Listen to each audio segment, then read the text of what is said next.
Hello everyone, welcome back to another video. We're going to be doing a short series about topography and helping people model topography in a bit of a better way. And so let's start by opening up our Revit screen here. And when we look at topography, Revit has a tool called Toposolids.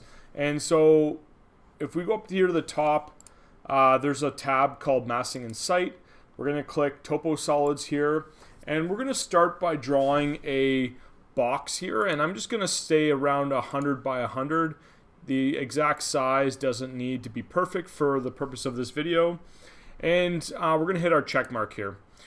This gives us a rough topography piece, and then the next thing I would like to do is I want to adjust the thickness of this topography. By default, I think our topography will actually show as 6 inches for the earth layer. I'm going to change this to 10 feet. And I just think it's a little bit better, a little bit easier to work with when there's a bit more depth. If we were to cut a section through this topography, which I'm not going to do at the moment, you will see that gravel and grass layer and the earth layer in that. But for the purpose of this video, we don't really need to see that. To adjust the topography, like that clip I showed you in the beginning, we want to start by modifying the heights of different parts and pieces. And so in 2024, Revit changed topography from being just a mesh style topo surface to now what we have, which we call a toposolid, and it's more of a mass based. And so one of the biggest differences is toposolids actually have layers, whereas the old topography based system, that mesh based system, did not have those layers. And so this gives us a lot more flexibility.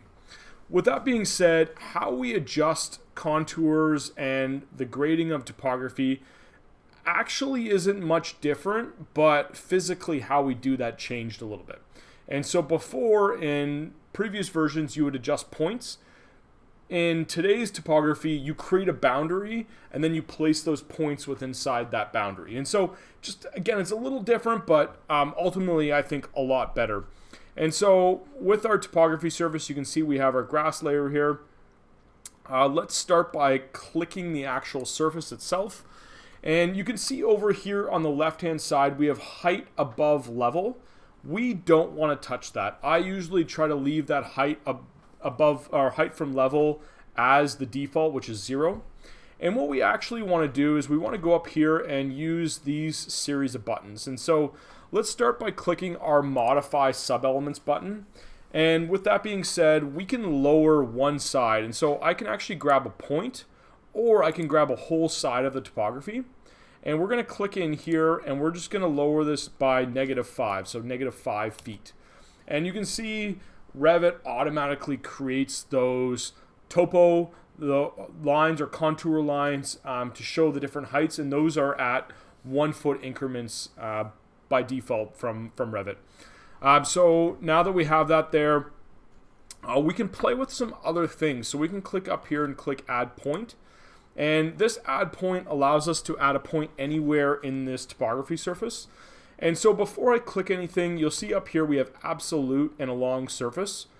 I find a long surface is a little bit more user-friendly to understand what you're doing, because what it's going to do is just place this point on the topography where it exists right there.